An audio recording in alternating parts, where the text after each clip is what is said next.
Okay, so continuing with our discussion of the revolutions, in the last class, basically, we discussed the revolutions in North America, Haiti, and France, all of which were driven effectively by this concept of liberty and independence. The one in the United States, obviously the most successful, mainly because it's been the longest lasting one, but also because, as we discussed, it was a middle class revolution, more or less. The things that drove it basically were the demands placed upon the wealthy and the rising middle class of the British colonies in North America. It's not until 1773 or 4, effectively, with the publication of Paine's Common Sense, that the ideas began to permeate through the lower classes. And that's going to be one of the biggest distinctions between the last revolutions we discussed and the ones we're going to talk about today in Latin America. It's significant to understand that the ones in Latin America are going to be very similar to the ones that occur in Europe in 1848. They're going to be similar to the ones that actually occurred in France, mostly because they don't actually end with this construct of democracy as we understand it in what becomes the United States. Most of what we're going to talk about today are the problems effectively between organizing the needs and demands of the lower classes, particularly the native peoples, the mestizos, the mulattoes, the free Africans and African Americans. Those groups are going to be marginalized in almost all of the Latin American revolutions. And in many respects, that makes them very much like the people in Haiti. The central group that you're looking at are going to be the Creoles in all of this. This is going to be that mixed blood middle class, more closely aligned with the upper class, because often they are the children of the upper class, and the Caudillos, who are the large landowners. In many respects, they are going to be critical in almost all of the sections that we're going to talk about. So we're going to start with effectively the lower South American revolutions. There you go. They're going to begin in South America in 1810, and effectively they're going to do the same in Central America, in Mexico. And it's kind of important to realize that this is effectively 35 years or so after the North American Revolution against the British. 1800 was when the one in Haiti started. 1789 was the one when France started. The ideas, again, have a lot to do with the inspiration of the Enlightenment, of our Enlightenment philosophes. But they also have a lot to do with the shifting economics. And I probably can't make that point enough, that the economics have a whole lot to do with this. And again, as within North America, a lot of it's driven initially by that middle class. The advantage, again, in North America, in what becomes known as the United States, is that eventually some of the ideas of democracy that are the foundation of the Constitution are going to sift down into poorer, more poor white men. And in fact, literally, by the time Jefferson's elected in 1800, the newer states that have evolved literally since 1781 have begun to lower their voting restrictions, because remember, in the United States, it's the states that determine who can and can't vote. As they began to lessen those restrictions so that you don't have to own property, you don't have to be of a certain age, or as the age limit gets lower, as those newer states begin to do that, it's going to force the older states, the original 13, to have to do the same. So there are going to be a lot of changes in those constitutions. That's going to happen in Latin America, but it's going to happen over a much longer time. In the United States, we tend to think of the election of 1828, which put Andrew Jackson into the White House, as being that moment when the common men actually went out. And again, by that point in time, you're talking about white common men. You're certainly not talking about minorities, and certainly not slaves. In the Latin American countries, though, it's going to take almost 1900 for a lot of that to come into play. So the start of these, though, again, in the early 1800s. The area that we think of effectively as the lower part of South America, which will comprise Argentina, ultimately Argentina, Paraguay, and Uruguay, effectively do so because of what happens with Napoleon. Now, it's You got to remember in South America, the majority of South America and Central America are still controlled by Spain. Brazil is the area that's controlled by Portugal, and it's going to be a very different sort of process in Brazil from the Spanish areas. Also, you have to bear in mind that a lot of this is driven also by Napoleon's conquest of Europe. We kind of talked about that last week when we were talking about the French Revolution. Napoleon comes along and becomes the dictator who ends the French Revolution by assuming control of France, even though he does a lot of these plebiscites where it gives the appearance that the people want him in power. In actuality, basically what he's doing is cutting out all the bureaucrats in the middle. And then when he does take control, he's going to be making war principally on all of Europe, and it's going to be that spirit of warfare that's going to drive a lot of the enthusiasm for him. When he ultimately loses out in 1815, that's going to force the powers that be in the rest of Europe to determine what kind of government they want France to have. They're going to pick a constitutional monarchy modeled in some respects after Britain's, but at the same time, that monarchy is going to create problems that goes along because each new monarch is going to effectively do the same thing that the Stuarts did in England. They're going to try to do away with constitutionalism and return France to absolute monarchy, and the people will consistently rebel. You get that in 1830, you get that in 1848, and it's not until effectively 1871, at the end of the Franco-Prussian War, that the French actually do finally have something akin to a constitutional monarchy. Again, that tension of the balance between the constitutionalists versus the authoritarians pervades French history, and we're going to see again a lot of that as we go through the Latin American.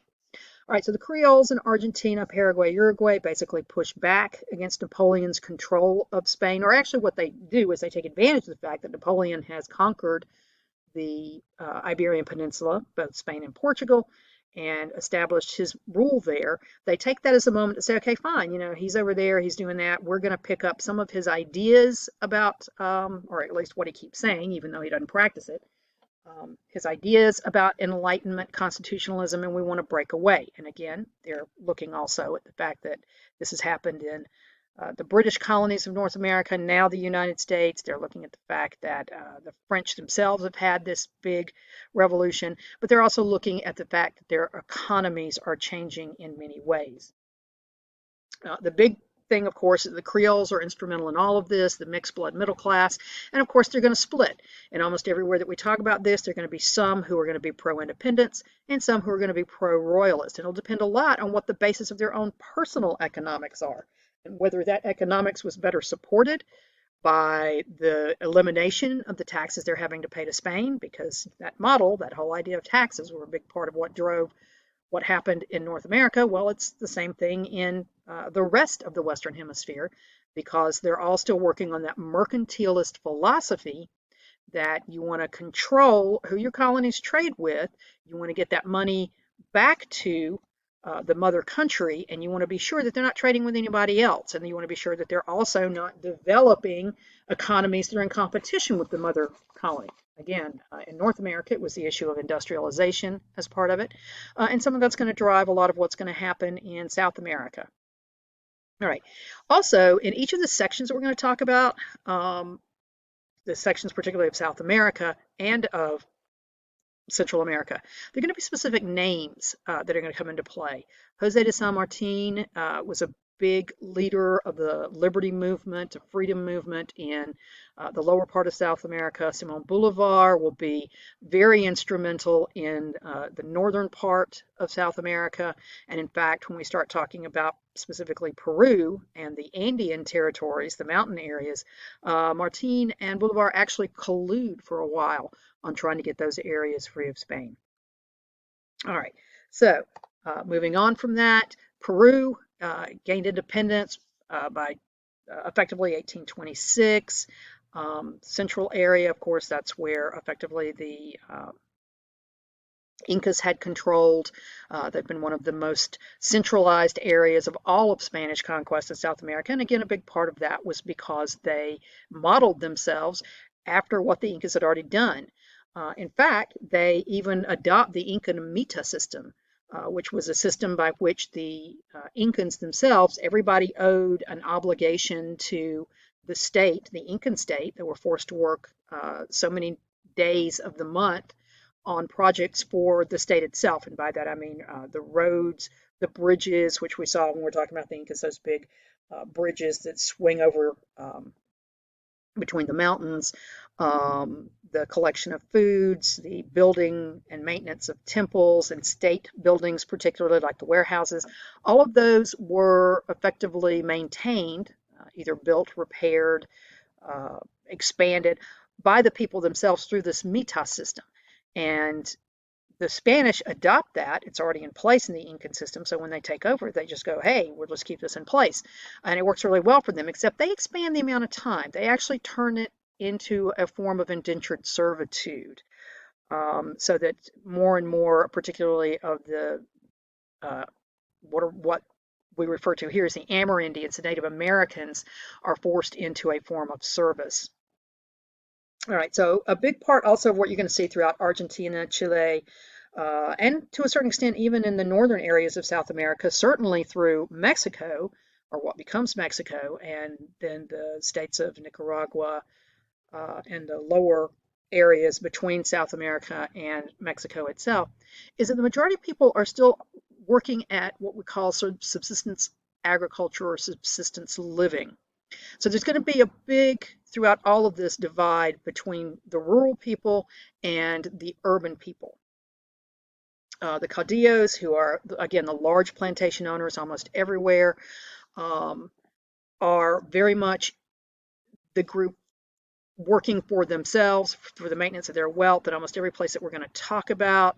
Well, here you go, as in Argentina, they are effectively what we call conservatives or royalists or authoritarians. They are looking to limit the amount of investment anybody other than them have in the government. They're going to often use the military to control, and by this point in time, they're all going to begin to model that idea of the professional standing army.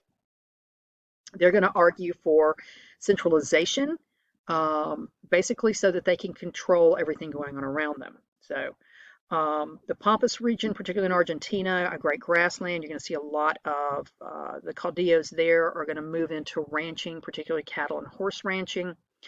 They're going to encourage immigration, and by this I mean European immigration to a certain extent. In fact, particularly in those areas, you'll see a rise in Spanish immigration after Napoleon is deposed and the Spanish monarchy is reinstalled. But you'll also see a lot of what the term that's used derogatively for it is the coolies. These are people coming from Southeast Asia and China, and we'll be talking about what's going on in those areas over the course of the next few chapters in this period going effectively up to World War I, between 1750 and World War I.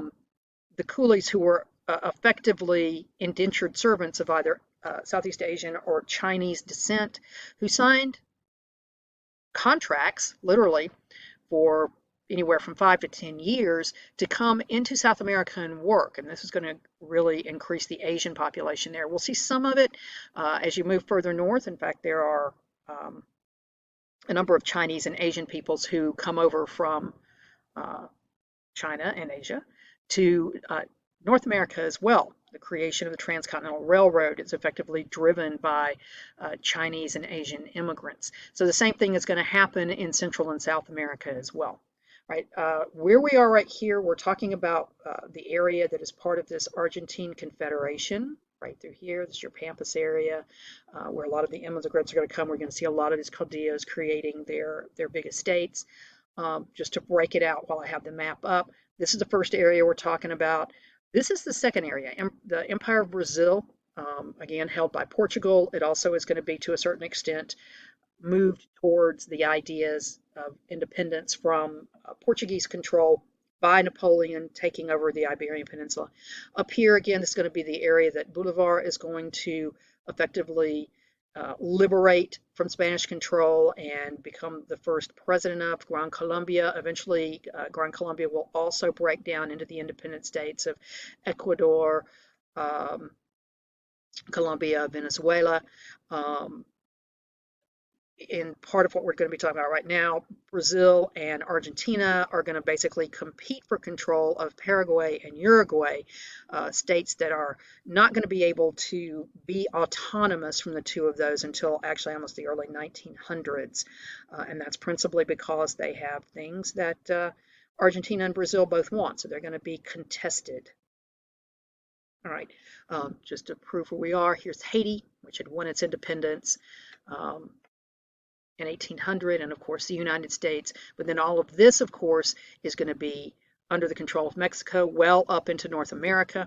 This area right here, this is the area that's going to break away from Mexico. When Mexico first attempts to drive for its independence, achieving it effectively by 1821, it takes about a decade, by 1821, they had planned to control this area as well. But these provinces also began to break away. All right, so Venezuela, Colombia, Ecuador, Panama. This is that area that is the Gran Colombia area. Simon Bolivar is very instrumental in building up the armies and effectively fighting the Spanish. Pardos, of course, are the poor, particularly poor Africans, former slaves, and they're very key and instrumental in here. And in that respect, they're going to be like the Haitians, people who are looking for independence also, but and expecting to come out of it with benefits for themselves, much of which doesn't happen.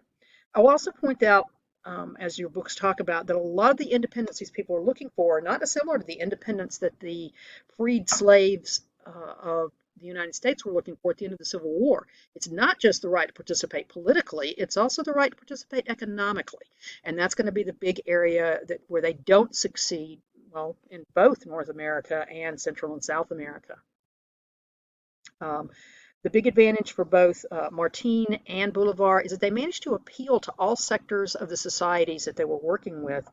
But again, in the end, they also managed to disappoint them because both Martin and Bolivar, while believing that they need these people to fight and encouraging them to fight, they don't believe they should be part of the political process.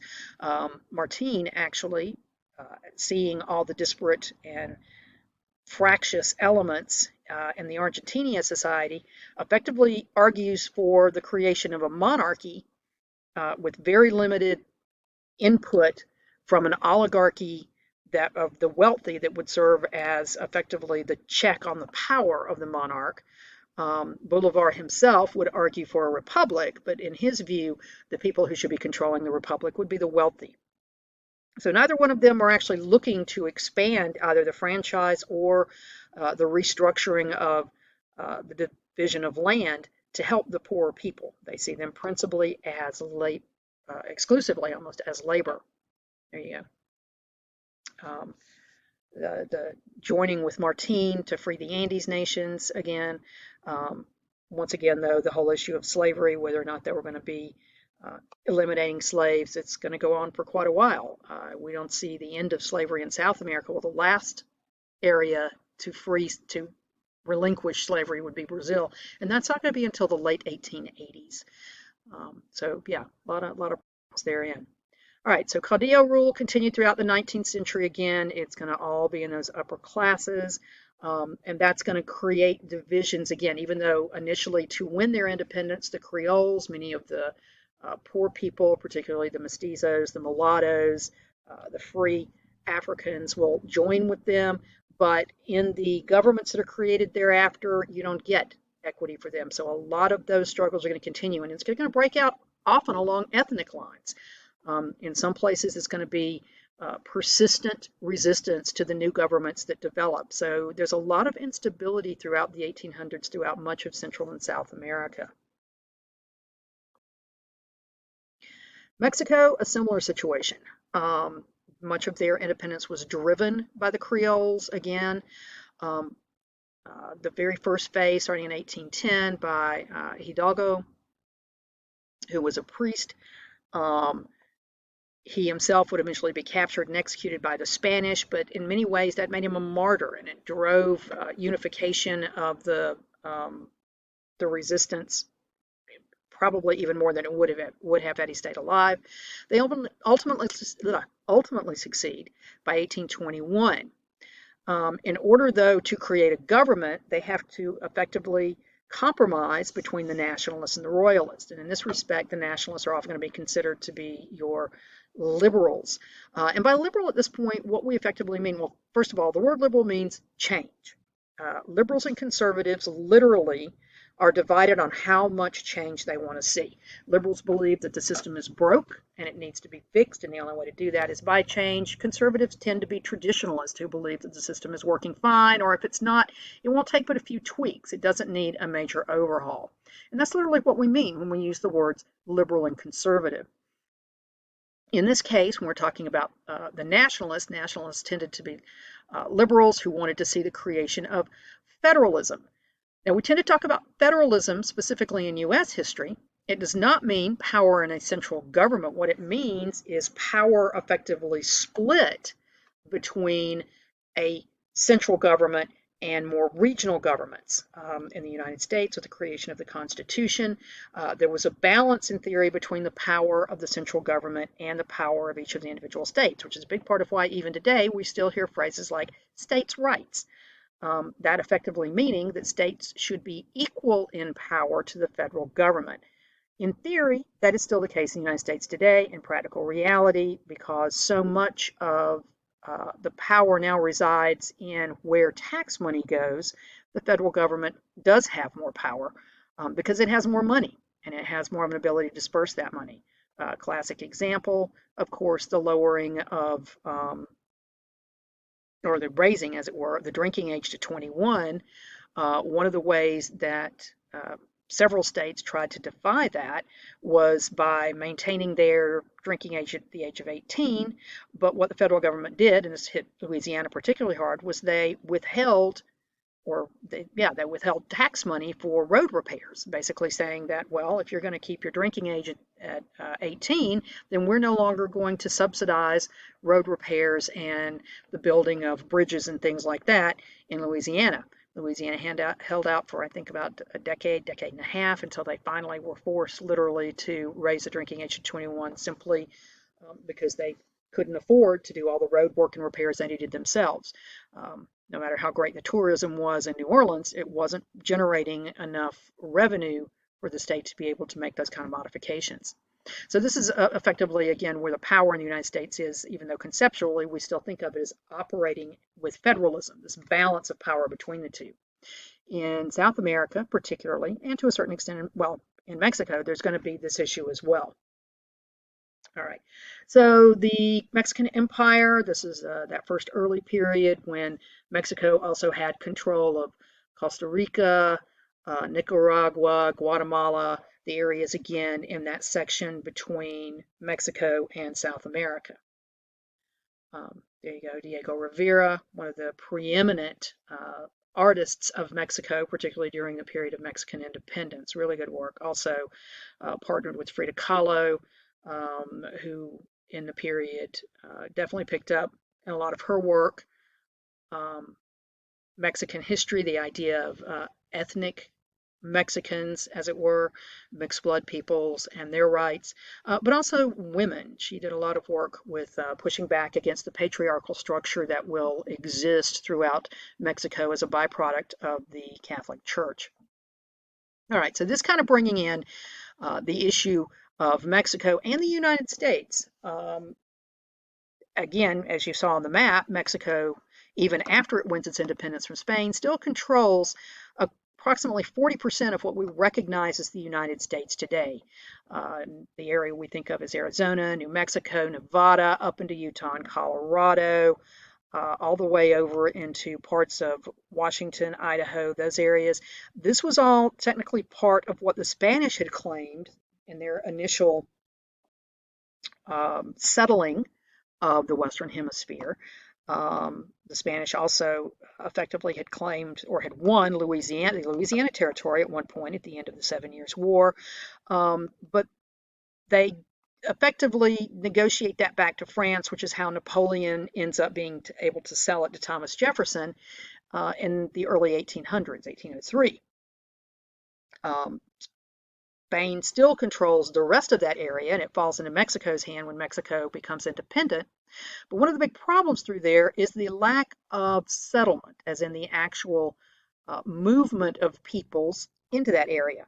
One of the biggest reasons for that, of course, is that big area that we refer to as the Great American Desert, that area in the southwest that is deserty.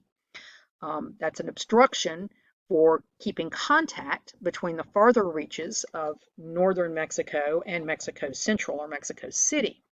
It also had become the homeland of a number of independent indigenous peoples, among them the Comanche, who were the most notable, but also the Apache, the Kiowa, the Navajo to a certain extent. They were semi-nomadic, and with the pressure on indigenous peoples throughout North America due to the expansion westward of the United States and of Canada, many of these peoples were being crowded more and more on each other. And the dominant groups are going to become these nomadic raiders.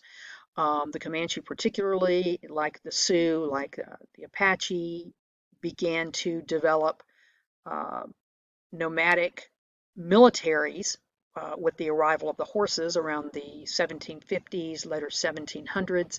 And they become very militarized, very mobile units. In fact, Pekka Hamalainen argues that the Comanche effectively created their own empire in the uh, area that we recognize as Arizona, New Mexico, parts of Colorado, again, a lot of this northern New Mexico area, and that the basis of their economy was horses. They acquired horses by effectively raiding further south into Mexico itself and into the settlements of Anglo Americans as they moved out of the United States proper into areas of uh, northern Mexico.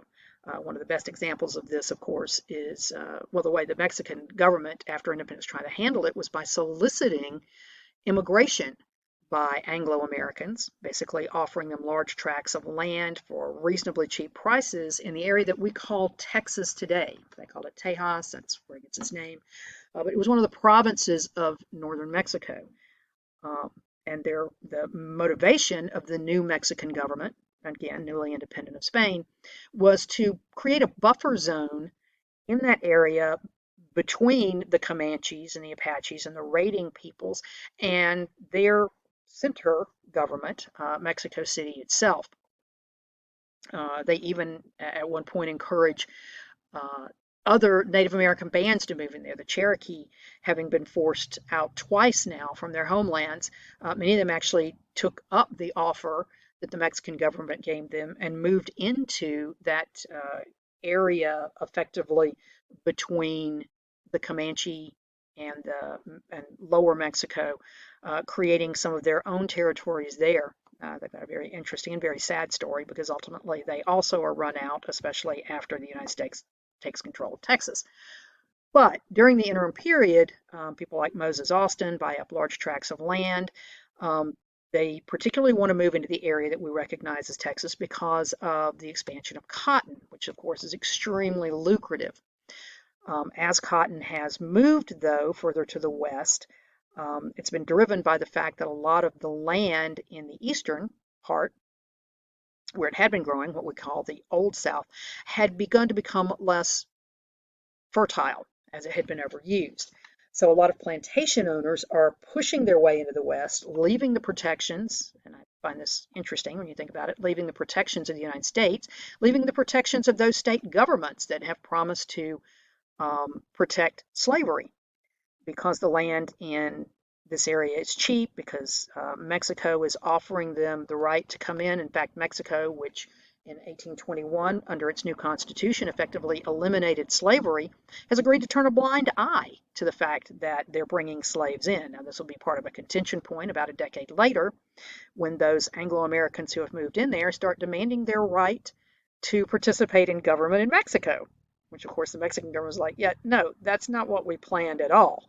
We had no intention of you coming in here and having a voice. So this is part of what starts the rocky tensions between Mexico and these Anglo-American settlers that effectively leads to the Texas Revolt, in which the Anglo-Americans, led at that point by guys like Stephen Austin, the son of Moses Austin, um, raise an army of their own. They take on the army of, by then, dictator Santa Anna. He effectively deposes the attempted democratic government, which doesn't work out because, again, the Creoles and the Caudillos can't agree on how they want to operate the new country of Mexico, who they want to tax, how they want to tax, etc. Santa Anna, as the leader of the military, takes over as a dictator, effectively. He and his army march north to Texas to try to put the rebels in place. At first, they seem to succeed. This is where we get the Alamo situation, where they attack barrage the Alamo effectively for months, and then eventually attack it and manage to get inside and kill basically all of the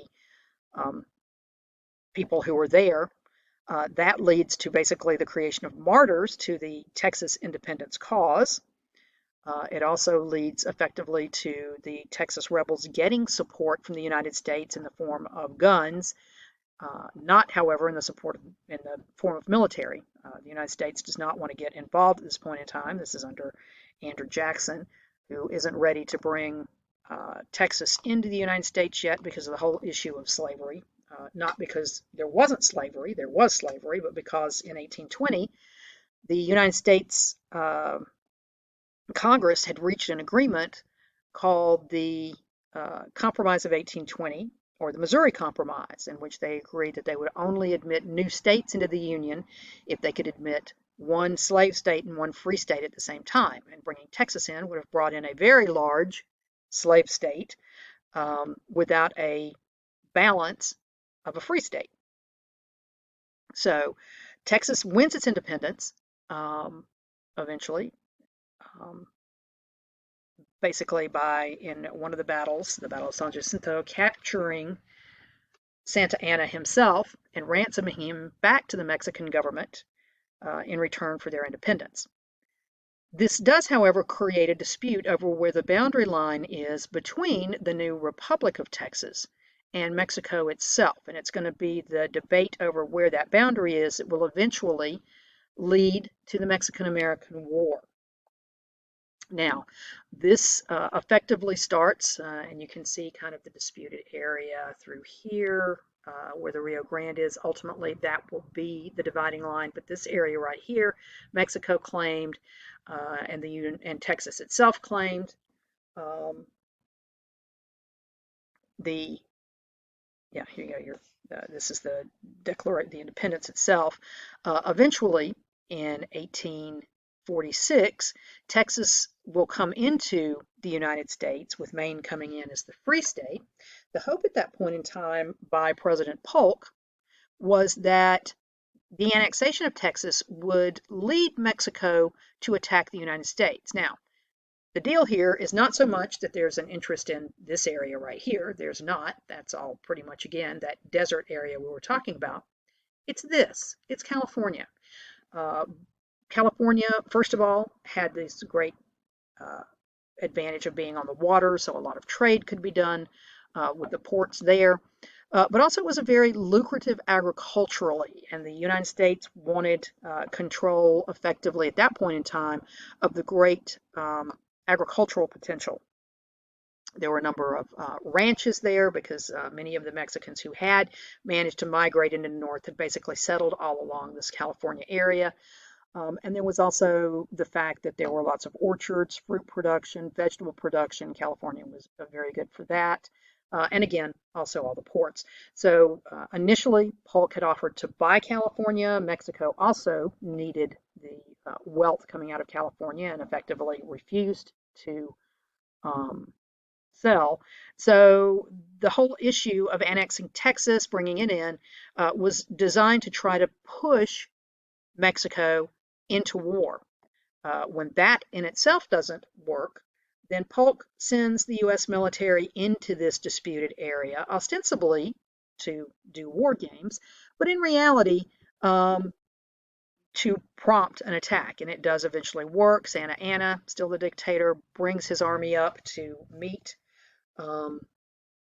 the American troop or the U.S. troops that are stationed there. It does lead to war eventually.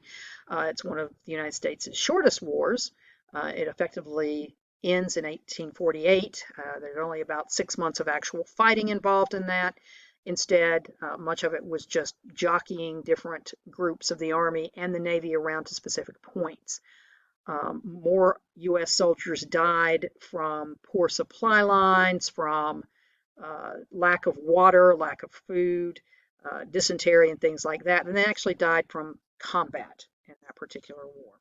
It also was an extremely expensive war, but in the end, it brings all of this area into the United States.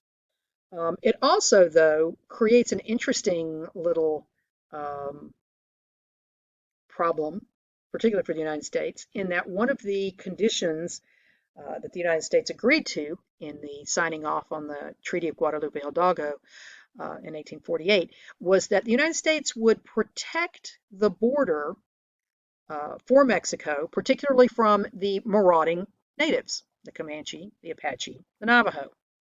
Uh, the United States is so unsuccessful in this that effectively they have to renegotiate the treaty like 4 years later and take that particular clause out because there was just no way these groups were particularly good. And again, this is part of where Hamalainen argues for the Comanche Empire that it was effectively an organization so successful with basically all of the attributes of empire as we have traditionally defined it, that protecting its own borders made it virtually impossible for the United States to stop their incursions into the areas that they considered to be theirs in effectively the northern part of Mexico.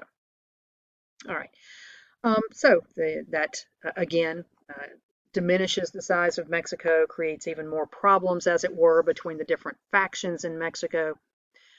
After the war, liberals, again, the liberal Creoles, are going to dominate. They're going to very much get involved in some attempts at land redistribution, particularly to help out the Native American peoples and the mestizo and mixed blood peoples. But the war cost the Mexican government so much that effectively they start defaulting on the loans they had been given by particularly the French and the British. Emperor Napoleon III, the grand nephew effectively of the original Napoleon, the one who kicked off a lot of these revolutionary movements by taking control of the Iberian Peninsula in the early 1800s. Napoleon III was very much about recreating the great French Empire. So he effectively gives money and troops to Prince Maximilian of Austria, who has decided that he has a legitimate right to the throne of Mexico and that it is his job to go over and recreate Mexico as a territory or as a monarchy, effectively, in a territory allied with both France and Spain. Unfortunately for him, he's not very popular. In fact, he's very unsuccessful. The British actually end up helping out many of the liberals who were trying to depose him, and in the end, Napoleon III not only fails at establishing a French province in Mexico, eventually it will lead to the Franco-Prussian War, which will end in Prussia winning the war, deposing Napoleon III, reinstituting constitutional monarchy in France, and also ultimately unifying Germany. So, in the wake of Maximilian, Porfirio Diaz comes along and creates probably one of the longest stable governments in Mexico. It's going to last literally up until 1917, after World War I has started. Unfortunately for Diaz, he becomes more and more conservative as his time in office goes along, to the point that it's going to create yet more problems as a more liberal group attempt to win the presidency out from under him. During his tenure, however, he invests a lot of money in developing infrastructure and industry in Mexico, thus effectively leading to the creation of a stable economy for Mexico for a while. The Mexican Revolution that starts effectively in 1910 is the byproduct, again, of him rigging the election. That rigging of the election, interestingly, had he left it alone, he probably would have won, but he didn't. He was so concerned that Carranza was going to win that he creates unity between revolutionary factions in both the north, led by Pancho Villa, and in the south, led by Zapata. And these two guys actually come together, organizing an army against Diaz, which effectively leads to him being deposed. Initially, Carranzas was going to be the guy in place, but he becomes very unpopular also, leading eventually to the rise of Obregon, who will end the revolution. One of the big problems consistently throughout the period from 1810 all the way up to 1917 is land reform. It's trying to find some way to give more land or take more land away from the very wealthy and diffuse it through the rising middle class and the poor, especially as the overuse of land has begun to lead to a lot of people starving, quite literally. So uh, again, throughout this entire period, the constitutional process has developed. Each time there is a new change in power, there are rules basically placed on the presidency as to what they can do, and quite often the power that is shifted from the presidency is shifted to a growing, effectively, Congress. Um, that, while again not always representing the poor people, realizes that its authority resides in giving them more things, especially since you don't want to keep having these revolutions constantly. So, in many respects, the standard of living throughout Mexico and also throughout much of South America rises during this period. It just does it very slowly. The last place we'll talk about, Brazil, of course, again, under the control of the Portuguese. As I mentioned before, part of what happens with Brazil is that the conquest of the Iberian Peninsula by Napoleon forces the Portuguese monarchs to flee, and they take up residency in Brazil when Napoleon is again defeated.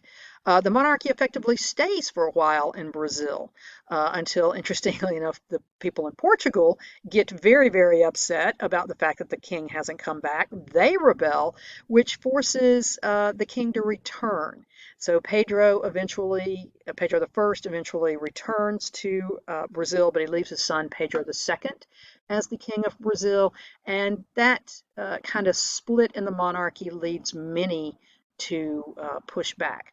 It also is not a coincidence that sugar begins to decline as the primary agricultural product of Brazil, with the rise of beet sugar in Europe becoming the basis for the sugar industry, it being cheaper to produce, more easy to produce, um, leads effectively to a decline in sugar cane as the prominent form, because sugar cane is incredibly labor intensive, as we know already.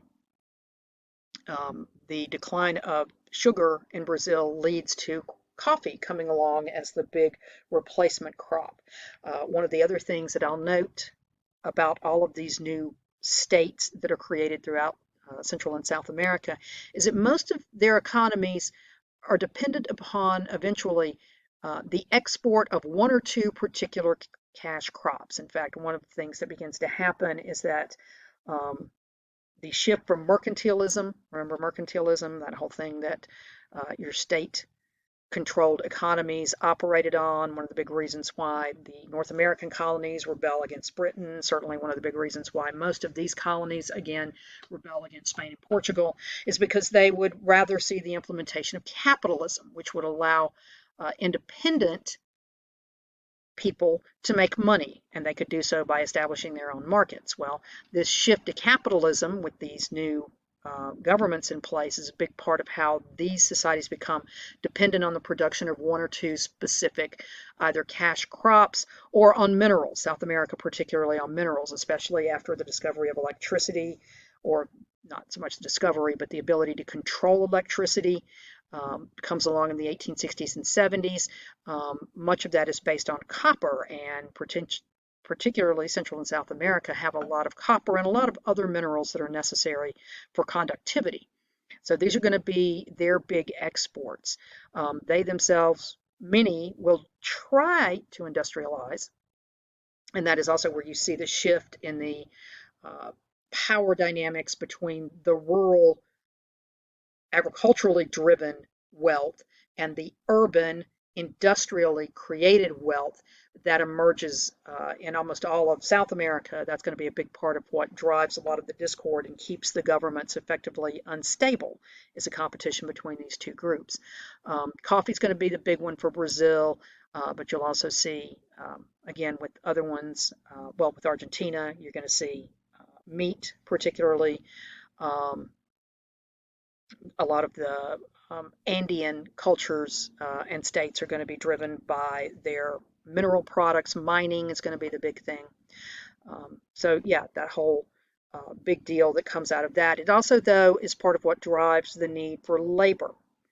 Um, as you can see, Brazil, as I mentioned before, the last place in the Western Hemisphere to eliminate slavery, does so in 1888. A big part of that is, again, because of this shift in agriculture, but also because they've now figured out other ways to get people in. Now, just because they eliminate slavery does not mean, as it doesn't mean in North America after the Civil War in the United States, that slaves are going to be given any kind, or former slaves are going to be given any kind of advantage, as we see in the United States, while the uh, freed slaves will gain the right to vote, they're not going to be given a lot of economic advantages. And in fact, the imposition of Jim Crow laws, particularly in the former slave states, will be a big way of uh, creating two separate economic groups. The freed African Americans, or African American people in general, and the white classes. The same thing is going to effectively happen throughout most of Central and South America. Slavery may end, but there's no benefit or advantage given to the former slaves, who will now be among the lowest paid workers. Quite often, also, as with in the United States, where by the late 1800s you see the rise of what's called the Gilded Age, where you have select people who have exorbitant and extravagant amounts of wealth. They don't share this wealth with anybody else. One of the ways they make this wealth is because, with all of the immigrants and with the newly freed slaves moving away from the South, away from agricultural work and into any kind of industrial work they can get, it's going to keep the price of labor very, very low. So in the United States, we call it the Gilded Age because you have this incredible amount of new wealth being made with the Second Industrial Revolution. And you do see the growth of the middle class, but you also see a massive expansion of the lower classes, who get much more poor. And a lot of that is because you can work, 6 days a week for 12 hours a day, and you still can't make enough to support your family. So the increase in poverty in the United States during the Gilded Age is very dramatic. And you're going to see the same thing happen in Central and South America, this expansion of wealth into the elite upper classes, the caudillos and the industrialists, but at the same time, the expansion literally of poverty into the lower classes. And in fact, part of the elimination here is because the planners began to see that it was actually cheaper to encourage immigrants to come in, because it costs less to have immigrants working for them than it did to have slaves, to have to take care of the slaves. So there you go. Trade with Europe radically altered by independence. Again, um, the basis effectively of economies dependent on the exportation of specific goods. Again, most of the people in many of these areas are still going to be what we refer to as sufficiency level farmers. They're just barely able to produce enough food to feed themselves, and it's really going to be the very wealthy who are going to manage to acquire large amounts of land, basically by either driving the poor people off of them and forcing them to go to work for them, um, or by bringing in, again, immigrants to do the work, again, the coolies particularly. Um, Free trade, again, this is and what we mean with free trade is effectively the rise of capitalism. Great Britain going to be a major um, participant in this, advocating free trade. Interestingly, it's in this period that we think of Great Britain as being the great empire throughout all of the world. The 1800s sees the zenith of the British Empire, as it were. The sun never sets on the British Empire because it has colonies on pretty much every major continent all around the world. They certainly are driving free trade, but it's interesting because, of course, they're making their great wealth by colonizing and controlling what the people of India and China and many other parts of the world are producing. So it's not technically free trade for them. It is a shift towards capitalism, but again, it's benefiting them in many, many ways.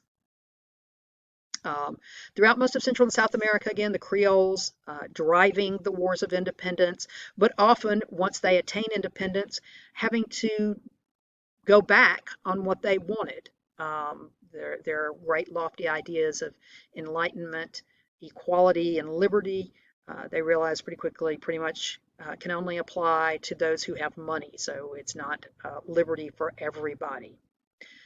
Large landowners, again, very economically and politically conservative, much more concerned about controlling the wealth that they have, not letting it trickle down. To do that, they have to control the land. And again, most of the governments develop are effectively caudillo governments run by the very wealthy large landowners. Where you begin to see your Creoles actually having powers in the urban areas, where many will consistently push for constitutional reform, the expansion of suffrage to people under them, people in the lower classes. But again, a lot of those urban areas aren't going to see significant rises in populations unless they have industry coming into them. So there's where we begin to see Brazil, South America, Central America, where they basically kind of look by 1900. Again, what had started out as this Argentine Confederation, now basically Argentina, Chile over here on the side, and then you've got Uruguay, Paraguay, the United States of Brazil, federalism again at play. Um, there, Britain controlling British Guiana, and then Venezuela, Colombia, Ecuador, and Peru and Bolivia, the Andean nations here, but then also through here. So, and then up here, Mexico, obviously the big state of Mexico, but Guatemala, El Salvador, Costa Rica, Nicaragua, Panama originally part of Colombia. Panama gains its independence from Colombia basically because Teddy Roosevelt helps to fund that rebellion because the United States wants the Panama Canal for the United States in the early 1900s. This is a period where we're beginning to emerge as a major world player. Not there yet. That's not going to happen until after World War I. But in this period, economically, we're beginning to emerge to compete with Britain. One of the big things we wanted was the ability to move goods from one side of the country to the other by water, not having to go overland because of the cost, but also to move the United States Navy to be able to protect both of our coasts, as it were. This is exacerbated by the fact that Japan has come literally out of nowhere to become a major world military power. The Russo-Japanese War, starting in 1904, in which Russia loses to Japan. This was quite a shock to everybody watching it. Teddy Roosevelt would be the guy who negotiates the truce between the two of them, but he also realizes, and his people with him in Congress realize, that this means Japan's now somebody we need to pay attention to. So under Teddy's presidency, the United States builds what is known as the Great White Fleet, state-of-the-art Navy that basically on its grand tour around the world, which was in theory a diplomatic tour, the very first place that it is sent is Japan to basically say, okay, you may have just won this war with Russia, you may think you're a major player, but here's our state-of-the-art technology, so you don't want to mess with us. And it's a good message. It works its way through World War I, all the way up into literally the beginnings of World War II, where, of course, the Japanese decide that we are no longer a major threat to them and join with Germany and Italy and attack the United States in order to try to keep us out of the European theater of that war.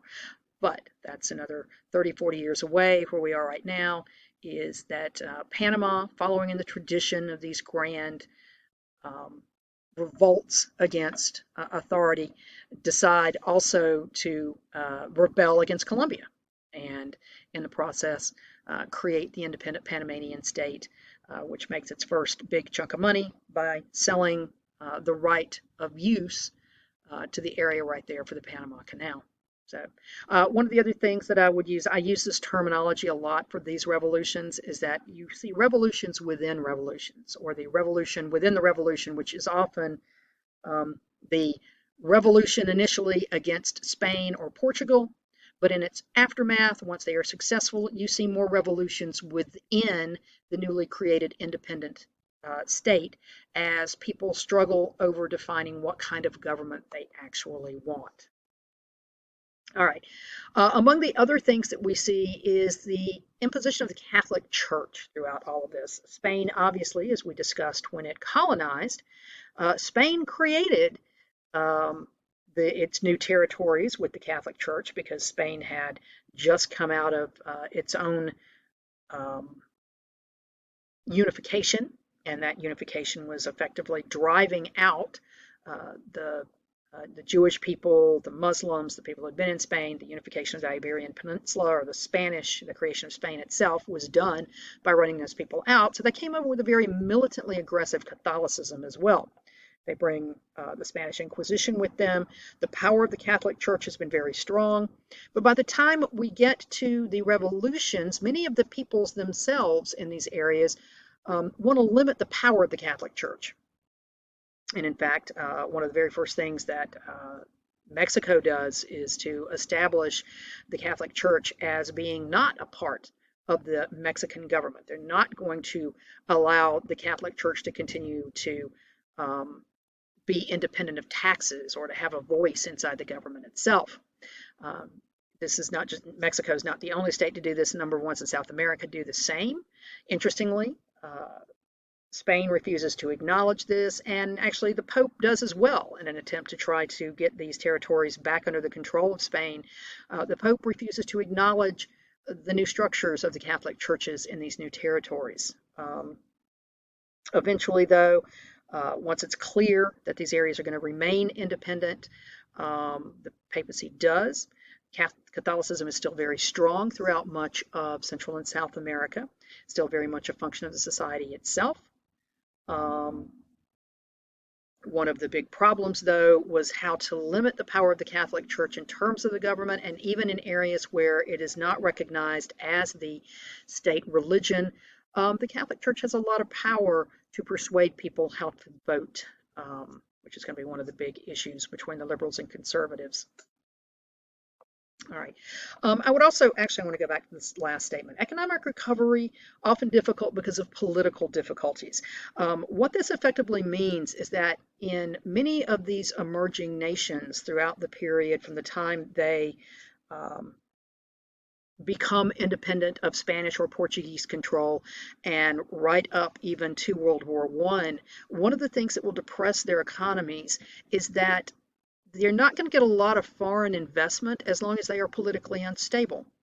A big part of why Porfirio Diaz can do what he does in Mexico during what they refer to it as the Porfiriazo, the period when he was ruling, was because during that period Mexico was stable. And the stability of the government actually led to many independent businesses from the United States and Great Britain being willing to invest in building trains or building factories or doing many of the things that would lead to economic growth in those areas.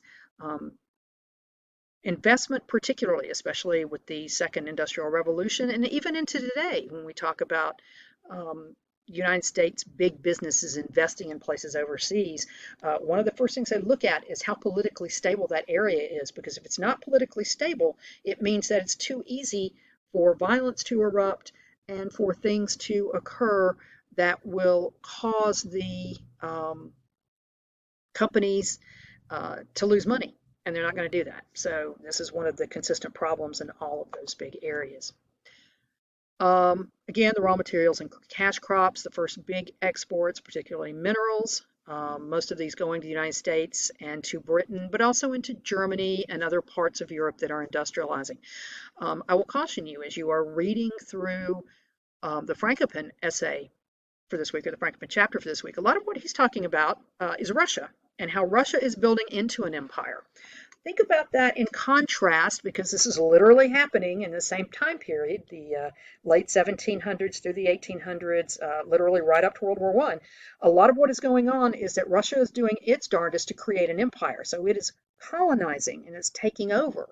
And it's treating a lot of the peoples in the areas that become part of the greater Russian Empire in much the same way that these people who are revolting and breaking free from colonial control, um, a lot of the problems they're having, you're going to see mirrored in what Russia's doing. So pay attention to that. But also, Russia's also attempting to industrialize. So a lot of where these minerals are going, again, into Russia as well. Um, there you go, the Industrial Revolution. This is the second Industrial Revolution, the rise of consumerism, particularly in the United States, Great Britain, Germany, those parts of Europe that have industrialized heavily. A lot of that consumerism is also going to expand into these growing Creole urban middle classes. They're going to want these things, and it also then creates markets for these new consumer goods. Living standards, the standard of living, that phrase that we like to use, that reflection of how well a society is doing. Standard of living rising throughout the 19th century, even in these areas, even though we're still talking about a lot of places where self-sufficient farming is going to be what the majority of the people do. Hopefully, as we see the expansion of industrialization, that's going to happen as well. Slower, much slower throughout Central and South America, though, particularly because of the lack of industrialization that does occur there. All right, so a lot of movement of immigration. There's your immigration map. Notice again the word coolie, just referring principally to um, Chinese and Southeast Asian people going in, Indian migrants. Many of the Indian migrants also, though, are going to move into Indonesia and into parts of Africa before making their way around the Atlantic Ocean into Central and South America. The rise of racism will be rampant through this period, not just in Central and South America, effectively throughout the world. You'll see similar racism erupting in the United States. In fact, we think of this period as being a lot of initially anti-Irish immigration, anti-Italian immigration, principally because those peoples who were coming into North America were Catholic. And again, you see a lot of pushback against that in the 1840s. The United States sees the rise of one of its more effective third parties, the American Party, or the Know Nothing Party that comes along. Its basic platform was to try to control immigration, because with these new immigrants coming in, the price of labor was going down, and many people who lived in the United States felt that they should be giving hiring preferences and wage preference, and that the only way to do this was to control immigration. So the rise of racist policies about immigration in this period, they're going to expand in the United States, particularly after the end of the Civil War, 1865, because now you also see African Americans, no longer slaves, moving out of the South into the West and into the North. And a lot of that was because of the extreme poverty in the South. We think of the Jim Crow laws, the segregation laws, as being principally in the South, but they're not. They spread throughout the entirety of the United States. Segregation exists pretty much everywhere in the United States, and it is intrinsically tied to racism. In fact, you'll see the expansion of Jim Crow laws after um, during the course of the Gilded Age. Again, as electricity comes along, a lot of these minerals that are needed aren't just in Mexico and South America, they're also scattered throughout the Southwest. So mining expands into the Southwest. As mining companies move in there, they bring with them their white labor forces and their white middle class factory managers, mining managers. These people move into these areas. Property costs go up, and with that, these people begin to buy property, which gives them an advantage in terms of economics, they're going to bring with them Jim Crow laws that are now targeted not just against African Americans, but also against Hispanic Americans and certainly against the Chinese people who are moving in. Under the 14th Amendment, anybody born in the United States is an American citizen. So now you're also getting Chinese and Japanese American peoples who are also being targeted by the Jim Crow policies. So it kind of spreads everywhere. Racism pervades throughout not just the United States, but in many other parts of the world as well, particularly, again, and we've already seen it with the idea of the class system that emerges uh, after the Spanish and the Portuguese began to dominate Central and South America. That classism, that racism continues. So there you go. Most workers still farm hands or tenant farmers. Um, little industrialization happening before World War I, and where it does happen is principally in the large urban areas, along port areas specifically. So, church still encouraged patriarchy, so still very strong patriarchal structures in Central and South America. Separate spheres still dominates, even though in practical terms, particularly in urban areas, you're going to see women out in the public, particularly working as small-scale artisans, small-scale merchants, anywhere that trade is going on, you're going to see women involved in it. Widows and single women particularly going to retain a certain autonomy. Widows, because of course they're supposed to be taking care of property for their sons, um, to grow into. But single women, many single women choosing not to marry because of patriarchy and because, as within the United States, where this is still going on at this time, even though we're not Catholic, single women could hold jobs, but once you were married, you couldn't. So a lot of women in Central and South America do like a lot of women in North America. They choose not to marry simply because they don't want to have to give up their independent incomes. So. All right, so that's going to get us through the Central and South American revolutions. As I said, there are also revolutions occurring in Europe. Um, I'm going to take you now. Hang on just a second. I want to get over here to our home page. Come here, you. Where I want to show you, well, first of all, that was the map I had pulled up. Again, also a really good map that gives you some sense of where these particular areas are. I'll try to link that. But if you're looking at our homepage itself, this is week 5, and I'm going to point out that down here in these videos, I have a lot of videos. A lot of videos covering a lot of these different revolutions. In fact, I've got a lot of different sections. These are just links on the Latin American revolutions themselves. If you're looking at those, obviously our PowerPoints, here are videos. Okay. I encourage, of course, any of the crash course videos, but these World Revolutions 3, the Spring of Nations, these are the 1848 revolutions, which are very much driven by the same liberalism and the same issue about economics. Many of these are driven by the poor people in European nations who are really, really tired of what, again, we see as the Gilded Age politics going on in the United States, the increase of wealth in a select few people at the expense of the great many, the rise of poverty, particularly. Um, I would also point out again, like the Latin American revolutions as your crash course is really good. But also, well, this is an hour-long thing, but this is the age of revolutions. And that's what we refer to effectively the 1800s as in terms of Western history. You're not going to see as many revolutions like this occurring in other parts of the world. Last week, um, Frankopan basically argued that a lot of that was because of the way the Western world, and by that I mean those areas heavily affected by Western European ideas, where you see the idea of primogeniture, where money accrues in the hands of a very select few in most wealthy families. It's going to pass principally to the eldest son. That concept of primogeniture very much influences North America, Central and South America, the Western Hemisphere as a whole, because they're all modeled. Their societies are very much modeled on the Western Europeans who took control of them.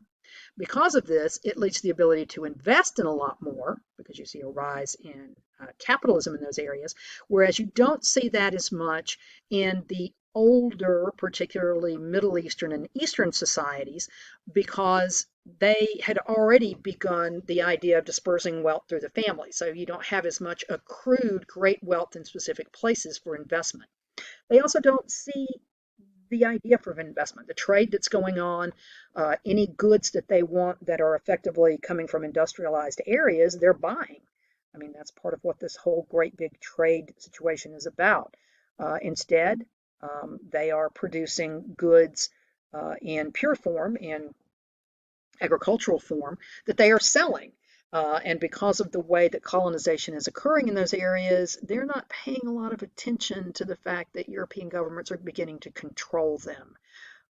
You're going to see that shift again in power. The Chinese tend to think that they have the advantage over the Europeans who are forcing them to trade with them, when in actuality, what's happening is their dependence, the dependence of the Chinese people, not the government, people themselves, on opium, and the dependence of the Chinese government on all the silver that's been coming in is effectively changing that balance of power so that China ultimately, by the time we get to the end of the 1800s, um, has become dominated by Britain. This is the phase of the Opium Wars. I think we talk about them next week.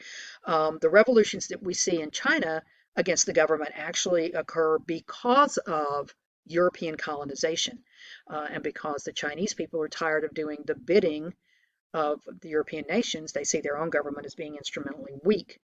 Um, India, similar concept. Independent princes have allowed, particularly British, but also the Dutch and other peoples to begin to control them because they need weapons to try to fight back against the Mughals. They don't see that what's actually happening is that while they're being think that they're getting the upper hand, what's actually happening is that the dependence they're developing on the Europeans is going to lead them into trouble when their own people begin to revolt against them. So, a lot of what we're talking about with this age of revolutions right now is particularly European in nature, but it's going to expand also into um, the early 1900s throughout the rest of the world. And in fact, that's going to be one of the chief defining causes of World War I, which we are building up to. Anyway, here we are. This is the whole thing again with racism. I encourage you to look at some of these, both the videos on the Latin American revolutions, but also like that one on the U.S. Revolution, um, the rise of anti-Semitism, and also, you might start considering these things. What exactly is the difference between a nation, a state, a nation state, the rise of the nation states, how those are all intrinsically tied into these revolutions as well. All right, so I think that gets me through my hour and 15 minutes that would have been our class period. Um, I encourage you again, think about what we're doing at this, um, and I will see you all next week. Thank you.